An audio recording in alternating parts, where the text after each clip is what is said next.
जय हिंद दोस्तों उम्मीद करते हैं आप लोगों की बोर्ड प्रिपरेशन की तैयारी बहुत ही अच्छे से चल रही होगी और आप लोग इस बार बोर्ड एग्ज़ाम में अपना नाम रोशन करने वाले हैं। सभी करने वाले हैं ना? बिल्कुल करने वाले हैं। दोस्तों इस वीडियो में हम आप लोगों से डिस्कस करेंगे जो बोर्ड एग्ज़ाम में जो न्यूमेरिकल सबसे ज़्यादा बार रिपीट किए जाते हैं उन्हीं के बारे में डिस्कस करेंगे, क्योंकि दोस्तों अब इतना टाइम नहीं बचा है कि आपको एक तरीके से एक तरफ से न्यूमेरिकल बताए जाएं। अब आपको सिर्फ सेलेक्टेड न्यूमेरिकल पढ़ने हैं जो बोर्ड एग्जाम में सबसे ज़्यादा बार रिपीट होते हैं और जिस टॉपिक से ज़्यादा न्यूमेरिकल पूछे जाते हैं उन्हीं टॉपिक को आपको पढ़ना है ताकि आपको कम समय में ज़्यादा मार्क्स आसानी से आ जाएँ। ठीक है दोस्तों, तो चलिए कुछ इंपॉर्टेंट क्वेश्चन के बारे में देख लेते हैं क्या है। अगर आप मेरे चैनल पर पहली बार आए हैं तो प्लीज़ चैनल को सब्सक्राइब कर देना और साथ में बेल आइकन को भी प्रेस कर देना, उसको प्रेस करना मत भूलना, क्योंकि नई वीडियो का अपडेट आप तक पहुंच जाए। बोर्ड एग्जाम में 90% मार्क्स लाने हैं ना, इसलिए चैनल को सब्सक्राइब जरूर कर लेना, क्योंकि दोस्तों अब हम सिर्फ इम्पॉर्टेंट न्यूमेरिकल्स के बारे में डिस्कस करेंगे। जो इम्पॉर्टेंट न्यूमेरिकल्स हैं, इम्पॉर्टेंट क्वेश्चन हैं, उन्हीं के बारे में डिस्कस करेंगे। तो चलिए दोस्तों देख लेते हैं आज का मेरा पहला न्यूमेरिकल क्या है। दोस्तों न्यूमेरिकल ये है कि दो तरंगों की तीव्रताओं का अनुपात दिया गया है, मतलब दो तरंगे हैं जिनकी तीव्रताओं का अनुपात है 25:16 है। उनके आयामों का अनुपात क्या होगा? दोस्तों तीव्रताओं का अनुपात दिया गया है और पूछ रहा आयामों का अनुपात क्या होगा। यदि दोनों तरंगे व्यतिकरण उत्पन्न करती हैं तो महत्तम तथा न्यूनतम तीव्रताओं का अनुपात भी ज्ञात कीजिए। दोस्तों पहले तो हमें इसमें आयामों का अनुपात बताना है, उसके बाद फिर महत्तम और न्यूनतम तीव्रताओं का अनुपात भी ज्ञात करना है। दोस्तों ये व्यतिकरण वाले चैप्टर से न्यूमेरिकल जो भी हम डिस्कस करेंगे, व्यतिकरण वाले चैप्टर से जो लिए गए हैं उन्हीं के बारे में डिस्कस करेंगे। अच्छा, उसके पहले थोड़ा सा हम दोस्तों फार्मूला भी जान लेते हैं, क्योंकि बिना फार्मूले के तो कुछ होता नहीं है। जब तक आपको फार्मूला नहीं मालूम होगा आप कुछ कर नहीं पाएंगे, है ना। तो जैसे मान लेते हैं हम कुछ फार्मूले आपके बारे में, पहले तो एक दो फार्मूले आपसे डिस्कस कर लेते हैं जो इस चैप्टर में यूज होंगे। जैसे महत्तम तीव्रता और न्यूनतम तीव्रता कहा जाए तो महत्तम तीव्रता को दोस्तों आई हम मैक्सिमम से लिखते हैं, मतलब आई मैक्सिमम की वैल्यू दोस्तों होती है के और ब्रैकेट में होती है A1 + A2 का होल स्क्वायर। आई मैक्सिमम बराबर होता है। इसी प्रकार से जैसे अगर आई मिनिमम का निकालें, हम आई मिनिमम का निकालें तो यहाँ हो जाता है के और यहाँ पे हो जाता है A1 अंतर का निशान A2 - का होल स्क्वायर। दोस्तों इसका अर्थ ये होता है कि बड़े में छोटा घटाया जाए, मतलब घटाया तो जाएगा लेकिन बड़े में छोटा। ये दोस्तों अंतर, डिफरेंस का साइन बोलते हैं इसको, माइनस ना बोलकर डिफरेंस बोलते हैं, मतलब दोनों का अंतर कितना है। जैसे मान लो ये पहला संख्या 5 है, दूसरी 10 है, तो घटाएंगे तो माइनस आएगा ना, जबकि माइनस नहीं लिया जाएगा, डिफरेंस लिया जाता है। 5 और 10 का डिफरेंस कितना है? 5 का है, तो वही रखा जाता है। ठीक है, ये होता है। अगर दोस्तों इनमें जैसे अगर हम रेशियो निकालें तो अगर इनको हम डिवाइड करें तो ये ऐसे डिवाइड हो जाएगा, यहाँ से बराबर हटा के दोस्तों बीच में हम बराबर लगा देते हैं, ऐसे हो जाएगा। ठीक है, और ये के से भी के कट जाएगा, मतलब अगर हम फार्मूला देखें तो आई मैक्सिमम और बटे आई मिनिमम का फार्मूला दोस्तों क्या बनेगा?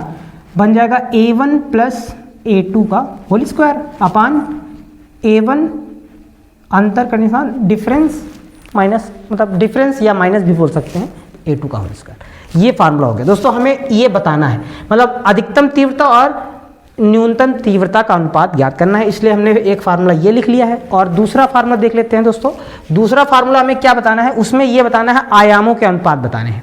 आयामों के अनुपात बताने हैं तो दोस्तों देखो होता क्या है, I1 बराबर होता है A1 स्क्वायर। ठीक, तो I1/I2 बराबर क्या हो जाएगा? I1/I2 दोनों के हम बीच में बराबर लगा देते हैं, ये हो जाएगा A1 स्क्वायर A2 स्क्वायर। ये दोस्तों हो जाएगा A1 स्क्वायर A2 स्क्वायर। अब क्वेश्चन में तीव्रताओं का अनुपात दिया गया है, मतलब क्वेश्चन में दिया क्या गया है दोस्तों, ये वैल्यू इसमें गिवन है, देख लेते हैं। जो हमारा क्वेश्चन है उसमें दिया गया है अनुपात, दिया गया तीव्रताओं का अनुपात, मतलब I1/I2 का मान दिया गया है। कितना दोस्तों था? 25:16 था, मतलब 25/16। ठीक है, अब जैसे इस वाले फार्मूले में अगर रखेंगे, इस वाले फार्मूले में हम ये वैल्यू रख देते हैं तो हमारे पास क्या हो जाएगा? I1/I2 की जगह पे हम क्या रख सकते हैं? A1 square A2 square. तो इसकी जगह पे रख देंगे तो क्या हो जाएगा? A1 स्क्वायर A2 स्क्वायर बराबर क्या हो जाएगा? 25/16 हो जाएगा। ठीक है, इनका चलो 15 मतलब जो 25 है किसका वर्ग है? 5 का है। 16 किसका है? स्क्वायर है, 4 का है। तो मतलब अगर हम इसको देखें तो A1/A2 बराबर क्या हो जाएगा? 5/4। ठीक, मतलब A1 की वैल्यू आ जाएगी 5 और A2 की वैल्यू आ जाएगी 4। ठीक, अनुपात, अच्छा अनुपात बताना था, आयामों का अनुपात, तो पहला आंसर तो यहां से हो जाएगा। अनुपात क्या हो जाएगा देखा जाएगा तो A1 अनुपात A2 बराबर क्या आ जाएगा 5:4। ये दोस्तों मेरा पहला आंसर हो जाएगा। अब दूसरा इसमें क्या कह रहा था कि अधिकतम और न्यूनतम तीव्रताओं के अनुपात बताने। तो अधिकतम तीव्रता दोस्तों ये देखो फार्मूला रखा हुआ है, वैल्यू पुट करेंगे आंसर आ जाएगा। मतलब अगर फार्मूले आप लोगों को अच्छे से आते हैं, फार्मूले आप लोगों को पता है, तो आप सारे न्यूमेरिकल आसानी से लगा सकते हैं। ठीक है, चलिए अब देख लेते हैं क्या हो जाएगा दोस्तों। आई मैक्सिमम बटे आई मिनिमम बराबर, इसमें रखेंगे दोस्तों A1 प्लस A2 का होल स्क्वायर है, तो A1 की वैल्यू क्या है 5, A2 की वैल्यू क्या है 4। इस वाले फार्मूला रखेंगे तो 5 + 4 हो जाएगा का होल स्क्वायर, यहाँ रख देते हैं 5 + 4 का होल स्क्वायर अपान क्या है A1 - A2 का होल स्क्वायर। तो A1 - A2 मतलब 5 - 4 का होल स्क्वायर। चलिए अच्छा, आई मैक्सिमम बटे आई मिनिमम, तो ये दोस्तों वैल्यू क्या हो जाएगी हमारे पास 5 × 4 = 9 हो जाएगा, तो 9 का स्क्वायर बटे 5 में 4 घटेगा 1 का स्क्वायर कर देते हैं। तो आई मैक्सिमम बटे आई मिनिमम बराबर 9 का स्क्वायर दोस्तों क्या हो जाएगा 81 हो जाएगा, मतलब 81/1। मतलब हमारे पास जो रेशियो आएगा, अनुपात आएगा, वो क्या आएगा आई मैक्सिमम अनुपात आई मिनिमम बराबर 81:1। 81:1 दोस्तों, ये इस क्वेश्चन का आंसर आ जाएगा। ये इस तरह के क्वेश्चन पक्का बोर्ड एग्जाम में फिक्स आता ही आता है, हर बार आता है, कुछ नहीं होता। अगर फार्मूले आप लोगों को पता है तो सारे पुट करेंगे, आसानी से आंसर आ गया। देखो इसमें हमने कुछ एक्स्ट्रा नहीं किया, देखो भाई ये चीज़ दी गई थी, हमने फार्मूला लगाया और रखा, ये पहला आंसर आ गया। फिर दूसरा आई मैक्सिमम बटे आई मिनिमम बताना था, फार्मूला पुट किया, आ गया आंसर। कुछ भी कठिन नहीं था। अगर आप कठिन लेंगे तो लगेगा, नहीं लेंगे तो नहीं लगेगा। मतलब अटैकिंग पावर रखिए, जैसे न्यूमेरिकल लाइए कूद जाइए, मतलब उसी में एकदम कूद जाइए, लाइए, हम करके दिखाएंगे। अगला क्वेश्चन क्या है दोस्तों, ये वाला क्वेश्चन भी बहुत इंपॉर्टेंट है बोर्ड एग्जाम के दृष्टिकोण से, बहुत बार रिपीट होता है, इसलिए हल्के में बिल्कुल भी मत लेना। ठीक है, समझना है क्वेश्चन क्या है। क्वेश्चन ये है कि समान आवृत्ति की दो तरंगों के आयाम इस बार दिए गए हैं 5:3 के अनुपात में है। विकिरण क्षेत्र में कंपनों के महत्तम एवं न्यूनतम आयामों तथा तीव्रताओं का अनुपात ज्ञात कीजिए। दोस्तों इस बार भी हमें दो चीजें बतानी है। मतलब ये कह रहा है महत्तम तथा न्यूनतम आयाम और महत्तम तथा न्यूनतम तीव्रताओं का अनुपात ज्ञात करना है। मतलब अगर शॉर्टकट में कहें दोस्तों ए मैक्सिमम बटे ए मिनिमम भी बताना है और आई मैक्सिमम बटे आई मिनिमम भी बताना है। दोस्तों ये हमने फार्मूले लिख लिए हैं, पहले क्वेश्चन में नहीं लिखे थे, इसलिए मैं बार बार फार्मूले लिखने पड़ रहे थे, इसलिए डायरेक्ट हमने फार्मूले लिख लिए हैं इस चैप्टर के। अब सिर्फ न्यूमेरिकल लगाना स्टार्ट करेंगे। ठीक है, तो चलिए अच्छा, इसमें सबसे पहले जो चीज़ दी गई है क्वेश्चन में वो हम पहले तो लिख लेते हैं। क्या दिया गया है इसमें दोस्तों, आयामों का अनुपात दिया गया है। मतलब A1 अनुपात A2 दिया गया है कि 5:4 है, 5/4 है ना, 5:4 है, शायद 5:4 ना ही 5:3 है। ठीक, हाँ 5:3 है। चलिए अच्छा, अब तो सिर्फ आप लोग इतना समझदार हैं कि सिर्फ फार्मूला अप्लाई करेंगे, हाँ आंसर आ जाएगा। ठीक है, ये चीज़ दी गई है, मतलब इसका मतलब क्या है कि A1 जो है वो 5 है और A2 क्या है 3 है। तो चलिए पहले हम A मैक्सिमम बटे A मिनिमम निकाल लेते हैं। क्या हो जाएगा A मैक्सिमम, कुछ बच्चे तो माइंड में ही सॉल्व कर दिए होंगे, इतना आ जाएगा। जो बच्चे समझदार हैं तुरंत माइंड में सॉल्व कर देंगे, ये आ जाएगा। होता है A1 + A2, मतलब ये होता है A1 + A2 अपान A1 - A2। ठीक, तो A मैक्सिमम बटे A मिनिमम क्या हो जाएगा, इन दोनों को पहले तो ऐड कर देंगे, 5 और 3 को ऐड करेंगे तो क्या हो जाएगा 8, और 5 में 3 ऐड करेंगे तो क्या हो जाएगा 2। इसको कट कर देते हैं, 2 × 4 = 8, 2 × 1 = 2। मतलब क्या आ जाएगा A maximum ratio A minimum equals to क्या आ जाएगा 4:1। ये दोस्तों इसका आंसर हो जाएगा। पहला पार्ट हो गया, ये फर्स्ट पार्ट हो गया। अच्छा, सेकेंड पार्ट में क्या कह रहा है, अधिकतम और न्यूनतम तीव्रताओं का अनुपात बताना है, मतलब आई मैक्सिमम बटे आई मिनिमम की वैल्यू कैलकुलेट करनी है। अब आप लोग चलिए माइंड में जल्दी से सॉल्व कर दीजिए, हम जल्दी जब तक कर रहे हैं तब तक आप लोग माइंड में सॉल्व कर दीजिए फटाक से। क्या होता है A1 प्लस A2 का whole square upon A1 minus A2 का होल स्क्वायर। उम्मीद करते हैं आप लोग अब तक सॉल्व कर चुके होंगे, हमसे पहले आंसर ला चुके होंगे। तो A मैक्सिमम बटे A मिनिमम बराबर, दोस्तों यहाँ पे जब दो वैल्यू रखेंगे A1 A2 का 5 और ये 3 है, तो जब जोड़ेंगे तो 5 और 3 क्या हो जाएगा 8 हो जाएगा। 8 का स्क्वायर अपान जब दोनों को सब्ट्रैक्ट करेंगे तो 5 में 3 सब्ट्रैक्ट करोगे कितना आएगा 2 आएगा, 2 का स्क्वायर कर देंगे तो मतलब हो जाएगा आई मैक्सिमम बटे आई मिनिमम बराबर 8 का स्क्वायर दोस्तों क्या होता है 8 8 64, 2 का स्क्वायर क्या होता है 4, कट करेंगे 4 1 जा 4 और 4 1 जा 4 बचे 2, 4 6 जा 24, मतलब 16 4 जा है ना 64। तो क्या हो जाएगा I maximum ratio I minimum equals to 16 ratio 1। ये दोस्तों सेकेंड पार्ट का आंसर हो जाएगा। ठीक है, सवाल कठिन नहीं है, बस आपको माइंड मेकअप अच्छा करना है। अगर फार्मूले आपके कोई भी चैप्टर कभी भी न्यूमेरिकल फिजिक्स के कठिन होते नहीं है, पहली बात तो आप किसी भी चैप्टर को न्यूमेरिकल लगाने जाइए, पहले आप न्यूमेरिकल लगाने से पहले एक काम जरूर करिए, सारे सिंबल का मीनिंग आपको मालूम होना चाहिए और सारे फार्मूले का कलेक्शन एक अलग पन्ने पे कर लीजिए, अलग पेज पे करेंगे सारे फार्मूलों का कलेक्शन। अब बारी यही न्यूमेरिकल पढ़ो, जो वैल्यू दी गई है उसको राइट करो, फार्मूला सर्च करो, अप्लाई करो, आंसर। थोड़ा कैलकुलेशन करना होता है, कैलकुलेशन कुछ बच्चों को बहुत प्रॉब्लम देता है, जैसे फर्स्ट पेपर में कैलकुलेशन बड़ा ब्रॉड होता है, बच्चे काफ़ी डर जाते हैं। डरने की जरूरत नहीं है, चैनल पे जाइए, 2-3 वीडियो इतने अच्छे कैलकुलेशन के डाल रखे हैं ना कि अगर आपको कैलकुलेशन जरा से भी नहीं आता होगा तो हम बता रहे हैं 0 से हीरो हो जाएगा, ये गारंटी है। अगर नहीं हो पाएंगे तो हम पढ़ाना छोड़ देंगे, यहाँ तक गारंटी लेते हैं। जाइए वीडियो को चेक कीजिए, लिंक डिस्क्रिप्शन बॉक्स में भी मिल जाएगी या फिर चैनल पेज पर जाके प्लेलिस्ट में जाके सर्च कर लीजिए, कैलकुलेशन बेस्ट ट्रिक मिल जाएगी। ठीक है, वहाँ जाके सर्च करिए। दोस्तों आप देखते हैं बहुत ही इंपॉर्टेंट और बहुत ही ज़्यादा बार पूछे जाने वाला न्यूमेरिकल। दोस्तों ये वाला न्यूमेरिकल बहुत ही इंपॉर्टेंट है, ध्यान से समझना वरना मिस कर देंगे। ये कभी कभी 5 नंबर में पूछ लिया जाता है और कभी कभी 1 नंबर में भी पूछ लिया जाता है, मतलब इतना इंपॉर्टेंट है। कभी कभी ये 5 नंबर में आता है और कभी कभी 1 नंबर में भी आता है, तो इसलिए क्वेश्चन की इंपॉर्टेंस को अंडर एस्टिमेट मत करना। ध्यान देना क्वेश्चन क्या है।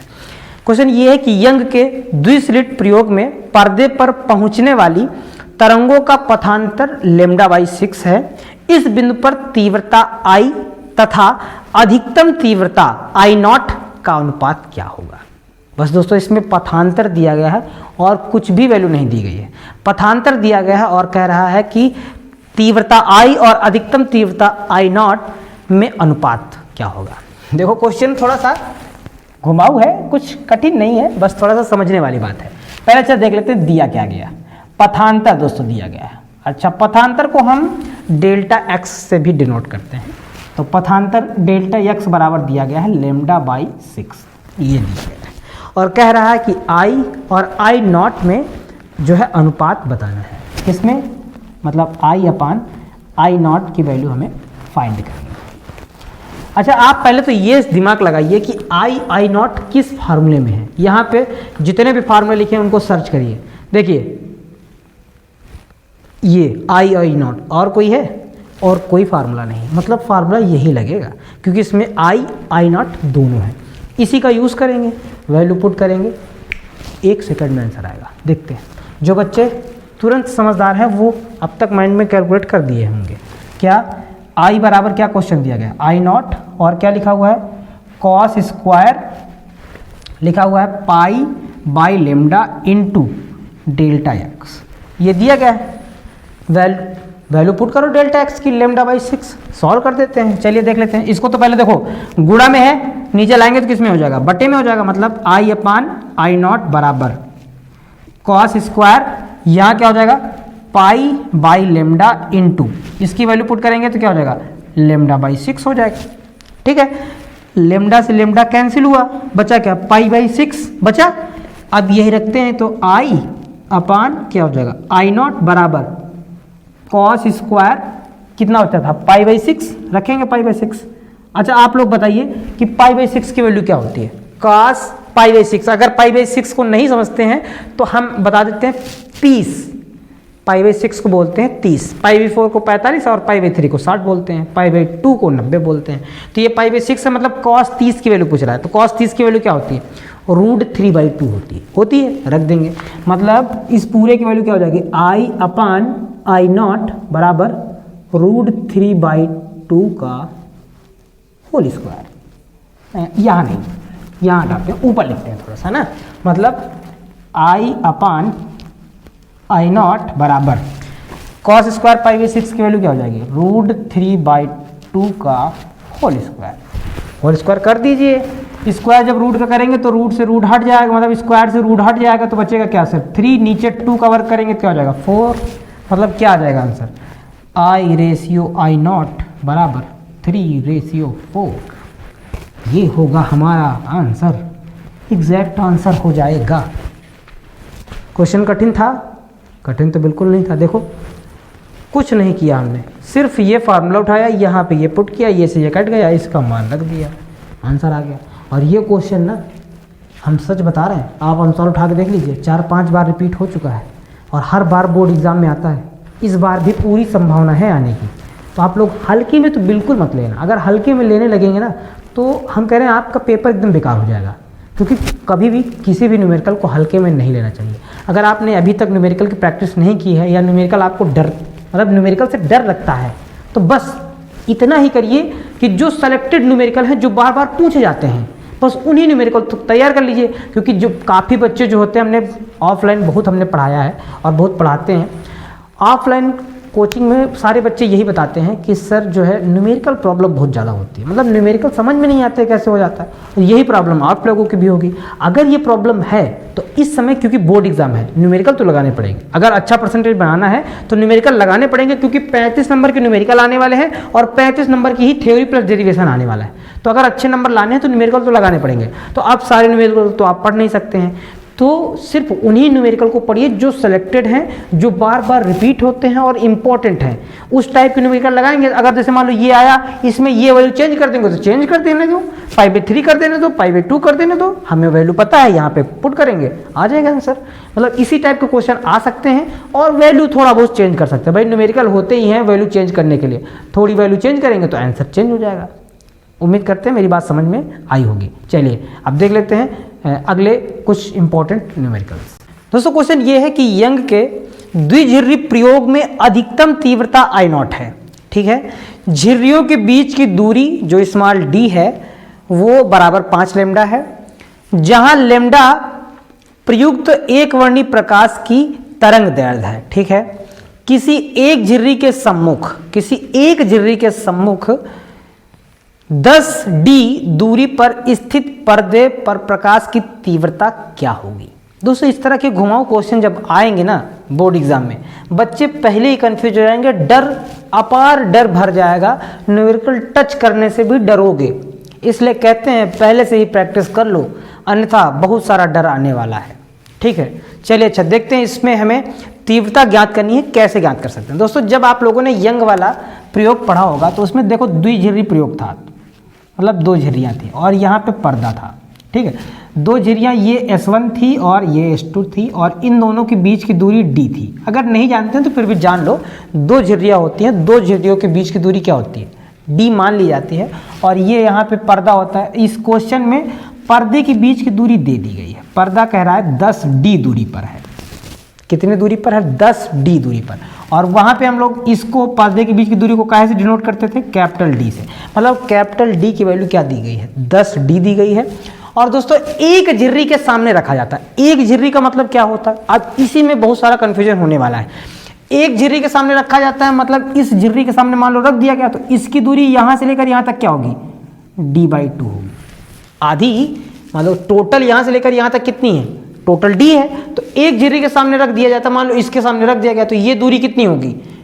d होगी। और याद हो अगर यंग का दूसरे प्रयोग, इधर की दूरी हम क्या मानते थे? x। मतलब x की वैल्यू हम d/2 रखने वाले हैं, कैपिटल D की वैल्यू 10d रखने वाले हैं। ठीक है, तो सबसे पहले हम निकालेंगे क्या? पथांतर निकालेंगे और फिर जो जो वैल्यू दी गई है, जो भी कह रहा है वो हम कैलकुलेट कर देंगे। ठीक है दोस्तों, चलिए अच्छा हमें जो चीज़ दी गई है पहले तो वो हम लिख लेते हैं, क्या दिया गया है। इसमें दोस्तों दिया है स्लिटों के बीच की दूरी दी गई है, मतलब d बराबर दिया गया है कि 5 लेमडा है, ठीक है। और पर्दा जो है वो 10 d दूरी पर है, यही तो दी गया है कि हाँ पर्दा जो है वो 10 d दूरी पर रखा गया है, ठीक दोस्तों। हाँ ये दिया गया पर्दा 10 d दूरी पर है, प्रकाश की तीव्रता क्या होगी, एक झिर्री के सम्मुख रख दिया जाता है, ठीक। अच्छा चलिए अब हम सबसे पहले तो ज्ञात करने वाले हैं क्या, पथांतर ज्ञात करने वाले हैं। पथांतर दोस्तों क्या होता है, डेल्टा x बराबर, हमने अभी बताया था पथांतर ये होता है, पथांतर होता है एक्स डी अपान डी कैपिटल होता है, या फिर अगर याद हो तो S2A होता है। जब यंग का द्विजीवी प्रयोग कर रहे थे, जो बच्चे पढ़े होंगे उनको समझ में आएगी बात। वैसे फार्मूला हमने लिख दिया है, ये होता है एक्स डी अपान कैपिटल डी, ठीक। अब जो वैल्यू रखी गई मतलब दी गई है उसको हम रखते हैं पहले तो x क्या है d/2 रख देंगे x की जगह पे, यहाँ हो जाएगा d/2 इंटू डी है रहने देंगे, अपान कैपिटल D की वैल्यू क्या है 10D है, पुट करते हैं। चलिए पुट करेंगे 10D, एक D से एक D कट जाएगा, ठीक। तो बचेगा हमारे पास क्या, पथांतर क्या आएगा d/10 और 2 का मल्टीप्लाई कर देंगे तो क्या आ जाएगा d/20 आ जाएगा, ठीक। अब D की वैल्यू भी पुट कर देते हैं, क्या है 5 लेमडा, पुट कर देंगे तो क्या हो जाएगा डेल्टा x बराबर हो जाएगा 5 लेमडा/20। तो 5 4 जा 20, मतलब डेल्टा x बराबर क्या आ जाएगा लेमडा/4, मतलब मेरा पथांतर आ जाएगा लेमडा/4। दोस्तों इसमें अधिकतम तीव्रता हमें ज्ञात करने के लिए कह रहा है कि जो है तीव्रता का मतलब अधिकतम तीव्रता कितनी होगी हमें बतानी है, प्रकाश की तीव्रता कितनी होगी। तो दोस्तों उसके लिए फार्मूला होता है I बराबर होता है 2I0 1 plus cos into delta phi, होता है 2I0 1 plus cos delta phi. अब दोस्तों इसमें हम सबसे पहले तो क्या निकालेंगे, डेल्टा फाई निकालेंगे, ये फार्मूला होता है। इसमें अभी डेल्टा फाई तो हमें मालूम नहीं है, हमें डेल्टा x मालूम है, तो सबसे पहले हम क्या निकालेंगे डेल्टा फाई निकालेंगे। फार्मूला मतलब डेल्टा फाई निकाल के फार्मूले में अप्लाई कर देंगे, आंसर आ जाएगा। अच्छा देखो फाई क्या होता है दोस्तों, कलांतर होता है। अब कलांतर बराबर फार्मूला क्या होता है हमने पहले ही लिख दिया है फार्मूला, यहाँ पे देखो क्या लिखा है formula 2 pi by lambda into delta x लिख दिया गया। चलिए लिख देते हैं इसमें 2 pi by lambda into delta x, delta x की वैल्यू क्या है लेमडा/4 है, पुट कर देते हैं लेमडा/4। देखो लेमडा से लेमडा कैंसिल, 2 से ये कैंसिल, क्या हो जाएगा हमारे पास आ जाएगा डेल्टा फाई बराबर π/2 आया। अब ये वैल्यू चलो इसमें पुट करते हैं, फिर देखते हैं क्या आता है। I बराबर हो जाएगा 2I0 और दोस्तों हो जाएगा 1 प्लस कॉस डेल्टा फाई की जगह पे क्या पुट करेंगे π/2 हो जाएगा π/2, ये पुट कर देंगे। अच्छा cos 90 का मान क्या होता है 0, मतलब ये पूरी वैल्यू क्या हो जाएगी 0, सिर्फ बचेगा 1, मतलब हमारे पास आ जाएगा 2I0, यहाँ पे सिर्फ 1 बचेगा क्योंकि ये तो 0 हो जाएगा, तो इसको मल्टीप्लाई कराएंगे तो यही आंसर आ जाएगा, मतलब I बराबर क्या आ जाएगा 2I0। दोस्तों ये हमारी तीव्रता होगी। अगर इस तरह का क्वेश्चन आया और आप पहली बार देख रहे हैं कंफ्यूज हो जाएंगे, लगा नहीं पाएंगे, मैं गारंटी से कह रहा हूं, इसलिए बार बार कह रहा हूं कि इस तरह का क्वेश्चन तैयार कर लो, अन्यथा की दृष्टि में लगा नहीं पाओगे और मार्क्स कम हो जाएंगे। और बोर्ड पेपर में ये तरह के क्वेश्चन पूछे जाते हैं। हम जितने भी क्वेश्चन इसमें डिस्कस कर रहे हैं वो किसी न किसी बार बोर्ड एग्जाम में पूछे गए हैं, ठीक है। चलिए लास्ट क्वेश्चन और देख लेते हैं, फिर अगले वीडियो में मतलब अगले पार्ट में इसके और क्वेश्चन बताएंगे जो बोर्ड एग्जाम में पूछे गए। चलिए दोस्तों अब देखते हैं अंतिम और सबसे महत्वपूर्ण न्यूमेरिकल जो बहुत ही इंपॉर्टेंट है, इसको तो जरूर ही पढ़ना, मिस मत कर देना वरना यही क्वेश्चन आएगा, ठीक है। देख लेते हैं क्वेश्चन क्या है दोस्तों। क्वेश्चन यह है कि प्रकाश तरंगों के व्यतिकरण के लिए आवश्यक प्रतिबंध क्या है। आवश्यक प्रतिबंध बताना है, ये तो आप बता ही सकते हैं कि तीव्रताओं का अंतर समान होना चाहिए, कलाओं का अंतर समान होना चाहिए, ये सब हमने बता रखे हैं। अगर आप लोगों ने वीडियो नहीं देखा है तो उसको भी देख लीजिए। यंग के द्विध्रुवी प्रयोग में उन बिंदुओं पर तीव्रताओं का अनुपात ज्ञात कीजिए जहां झिर्रियों से निर्गत तरंगों के बीच पथांतर लेमडा तथा लेमडा/4 है। दोस्तों हमें जो है क्या ज्ञात करना है, तीव्रताओं का अनुपात ज्ञात करना है जहां पे पथांतर दिया गया है। दोस्तों क्या है, लेमडा तथा लेमडा बाई 4 है। इस पर हमें ज्ञात करना है। तो एक चीज़ दोस्तों ये देखो जानो, जब कभी भी व्यतिकरण होता है तो उसके लिए कंडीशन जो प्रतिबंध था क्या था कि तीव्रताओं का अंतर बराबर या लगभग बराबर होना चाहिए। जो तीव्रताएं होती हैं वो दोनों तरंगों की बराबर होनी चाहिए। होती है कि नहीं, व्यतिकरण प्रतिबंध यही होता है। अगर आप लोग जानते हैं तो इसी के आधार पर हम दोस्तों काम करने वाले हैं। अगर तीव्रताओं बराबर है, मतलब अगर I1 बराबर I2 मान लेते हैं, क्योंकि दोस्तों अगर व्यतिकरण हो रहा है तो दोनों तीव्रताएं लमसम सेम होंगी। I1 बराबर I2 है और इसको हम कोई भी मान लेते हैं कि I0 है।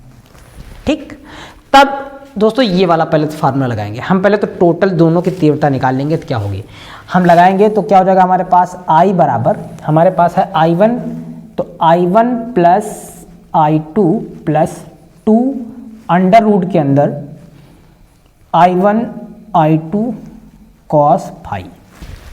इसको लगाएंगे, फिर जो वैल्यू दी गई है उसको हम देखेंगे क्या दिया गया है। ठीक, I बराबर I1 की जगह पर भी हम I0 पुट करेंगे, I2 की जगह पर भी I0 पुट करेंगे, यहाँ पे 2 हो जाएगा, यहाँ पर भी I0 रखेंगे, यहाँ पर भी I0 रखेंगे तो I0 स्क्वायर हो जाएगा, मतलब I0 का स्क्वायर हो जाएगा और साथ में क्या हो जाएगा cos फाई। स्क्वायर से अंडर रूट हटेगा, मतलब I बराबर I0 मिलकर क्या हो जाएगा 2I0 plus 2I0 cos phi, क्योंकि स्क्वायर से दोस्तों अंडर रूट हट जाएगा। ठीक, अच्छा I0 2I0 कॉमन ले लेंगे तो I बराबर क्या हो जाएगा हमारे पास 2I0 कॉमन लेंगे तो यहाँ कुछ नहीं बचेगा, इस जगह पे कुछ नहीं बचेगा। तो जब कुछ नहीं बचता तो कितना बचता है 1, मतलब आ जाएगा 1 प्लस यहाँ क्या हो जाएगा cos फाई।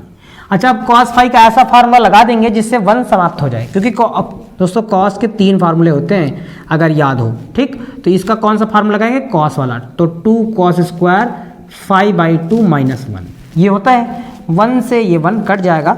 अच्छा, और ये दोस्तों ये वाला 2 ये वाला 2 मिलकर क्या हो जाएगा 4I0 cos square phi by 2। अच्छा दोस्तों, अब हमारे पास फार्मूला मिलकर रेडी हो गया है, फार्मूला मिल गया है। ठीक, अब इसमें ये जो फाई है पहले तो ये हम निकालते हैं, उसके बाद फिर इनका अनुपात हम बताते हैं। फाई दोस्तों, फाई कालांतर बराबर क्या होता है 2 पाई बाई लेमडा इंटू पथांतर होता है, इंटू पथांतर या डेल्टा एक्स बोल दें, है ना, ये होता है डेल्टा फाई या फाई कुछ भी मान लो। फाई बराबर होता है 2 पाई बाई लेमडा इंटू पथांतर। पथांतर को आप शॉर्टकट में अगर लिखें तो यक्स या डेल्टा एक्स भी लिख सकते हैं। ठीक है, ये होता है। अच्छा, सवाल कह रहा है कि जब पथांतर लेमडा हो और लेमडा बाई 4 हो तब हमें तीव्रताओं का अनुपात ज्ञात करना है। मतलब पहली बार में पथांतर कितना है, पहली बार में हमारे पास पथांतर है लेमडा, मतलब 2 पाई बाई लेमडा इंटू यहाँ पे क्या हो जाएगा सिर्फ लेमडा, तो लेमडा से लेमडा कट जाएगा, तो मतलब फाई बराबर क्या आ जाएगा 2 पाई आएगा। अब फाई की वैल्यू तो पहले तो यहाँ पुट करेंगे। ये कब कंडीशन बन रही है, जब हमारे पास पथांतर क्या है डेल्टा एक्स बराबर जब लेमडा है, तब ये कंडीशन बन रही है जब पथांतर लेमडा है। ठीक, तब ये फाई आया, तो इसको हम देख लेते हैं, इसको हम दे लेते हैं इसका। ठीक दोस्तों, हमारे पास क्या हो जाएगा, इसी फार्मूले में रखेंगे तो इसको हम I1, क्योंकि अनुपात बताना है इसलिए दोस्तों हम I1 I2 मान लेते हैं, तो क्या हो जाएगा I1 4I0, यहाँ पे पुट करते हैं वैल्यू, तो क्या हो जाएगा हमारे पास cos स्क्वायर फाई की वैल्यू हमने क्या निकाला 2 पाई, तो यहाँ पे रखेंगे 2 पाई और बाई 2, तो 2 से 2 कट जाएगा, तो मतलब I1 क्या आ जाएगा 4I0 cos square pi, cos square pi. दोस्तों cos स्क्वायर पाई का मान मतलब cos 180 का मान क्या होता है दोस्तों, cos 180 का मान -1 होता है, लेकिन स्क्वायर लगा है इसलिए -1 का स्क्वायर करेंगे तो +1 हो जाएगा, मतलब हमारे पास क्या आ जाएगा I1 बराबर 4I0 आ जाएगा, क्योंकि -1 का स्क्वायर +1 हो ही जाएगा। ठीक, ये हो जाएगा। अच्छा, अब जब कंडीशन कह रहा है कि जब पथांतर हमारे पास क्या है, जब पथांतर जो डेल्टा एक्स है लेमडा बाई 4 है, तब क्या बनेगा, चलिए इसमें रख लेते हैं लेमडा बाई 4। अच्छा, तो पहले तो कालांतर निकालते हैं, तो कालांतर निकालो, क्या हो जाएगा 2 pi by lambda into lambda by 4। Lambda से लेमडा कैंसिल हुआ, 2 से ये कटा, 2 दूनी 4, मतलब फाई बराबर क्या आया मेरे पास पाई बाई 2 बना। अच्छा, अब ये पाई बाई 2 हम यहाँ पे पुट करते हैं। ठीक, तो चलो पुट करते हैं। तो I2 बराबर मेरे पास का आ जाएगा 4I0 कॉस स्क्वायर, यहाँ देखो फाई है, फाई की वैल्यू हमने क्या निकाल ली, π/2, यहाँ पे रखेंगे π/2 अपान, दोस्तों क्या है 2 है तो रख देंगे 2, तो यहाँ क्या हो जाएगा 2 हो जाएगा। अच्छा दोस्तों ये वाला 2 मिलके क्या बनेगा हमारे पास, 2 मिलके बन जाएगा 4, मतलब हमारे पास क्या आ जाएगा I2 बराबर 4I0 इंटू कॉस स्क्वायर π/4। अच्छा कॉस π/4 का मान क्या होता है, देखो दोस्तों 1/√2 होता है, √2 होता है लेकिन स्क्वायर लगा है तो स्क्वायर से वो जो अंडर रूट है वो हट जाएगा, मतलब हमारे पास I2 बराबर क्या आ जाएगा 4I0 इंटू 1/2, 2 से इसको कट कर देंगे, 2 दूनी 4 हो जाएगा, मतलब I2 बराबर हमारे पास क्या आ जाएगा 2I0। अब दोनों का दोस्तों अनुपात बताना था तो चलिए बता देते हैं। अनुपात बताना था तो क्या हो जाएगा, अतः इसलिए I1 अपान I2 बराबर दोस्तों ये कितना था 4I0, रख देंगे 4I0 अपान 2I0, I0 से I0 कैंसिल, 2 से इसको कट कर देते हैं, 2 × 2 2 2 × 4, मतलब हमारे पास I1 अपान I2 बराबर आ जाएगा 2/1, 2/1, मतलब अगर बोले तो I1 अनुपात I2 बराबर 2:1। ये दोस्तों इसका आंसर आ जाएगा। देखिए कितना टफ न्यूमेरिकल लग रहा था, आसान है। अगर आप समझना चाहें तो सब कुछ आसान है, कुछ भी कठिन नहीं है, और सारे न्यूमेरिकल आपको पढ़ लेने हैं। इसी तरह के जो सेलेक्टेड न्यूमेरिकल हैं, नहीं पढ़ेंगे तो पछताएंगे, गारंटी है, मैं बार बार कह रहा हूँ, क्योंकि अब टाइम नहीं है। सिर्फ आपको वही न्यूमेरिकल पढ़ने हैं जो बोर्ड एग्जाम में बार बार रिपीट करते हैं, उसी टाइप के न्यूमेरिकल आते हैं बोर्ड एग्जाम में, हर बार उसी टाइप के आते हैं। अगर आप पूरे न्यूमेरिकल लगाने बैठेंगे तो लगाते रहिए, न्यूमेरिकल जरूरी थोड़ी वहाँ से आ जाए, आप लगाते रहेंगे। इसलिए सेलेक्टेड न्यूमेरिकल पढ़िए और जो बार बार रिपीट होते हैं जैसे इस टाइप के न्यूमेरिकल पढ़िए, जरूर पढ़िए। दोस्तों उम्मीद करते हैं कि इस वीडियो में जितने भी न्यूमेरिकल हमने डिस्कस किए हैं वो सारे न्यूमेरिकल आपको बहुत ही आसानी से और बहुत अच्छे से समझ में आए होंगे। लेकिन अगर फिर भी अभी भी कहीं भी आपको डाउट है या समझने में कोई भी दिक्कत है तो आप कमेंट करके ज़रूर बताइए कि कहाँ पे किस जगह पे आपको दिक्कत आ रही है। दोस्तों मैं पूरा प्रयास करूँगा आपको समझाने का, ताकि आपका सारा डाउट क्लियर हो जाए। तो दोस्तों अगर आप लोगों को न्यूमेरिकल समझ में आए हैं और वीडियो ज़रा सा भी अच्छी लगी है तो दोस्तों वीडियो को लाइक कर दीजिएगा, और साथ में अगर अभी तक मेरे चैनल को सब्सक्राइब नहीं किया है तो प्लीज़ मेरे चैनल को सब्सक्राइब कर देना, और ज़्यादा से ज़्यादा जितना हो सके अपने रिलेटिव में, अपने दोस्तों में इसको शेयर ज़रूर करना, ताकि वो भी मेरे चैनल को सपोर्ट कर पाएँ और इस चैनल के माध्यम से अपने बोर्ड एग्ज़ाम में बहुत अच्छे से नंबर ला पाएँ। दोस्तों मिलते हैं किसी नई वीडियो में कुछ और न्यूमेरिकल के साथ, तब तक के लिए जय हिंद, वंदे मातरम।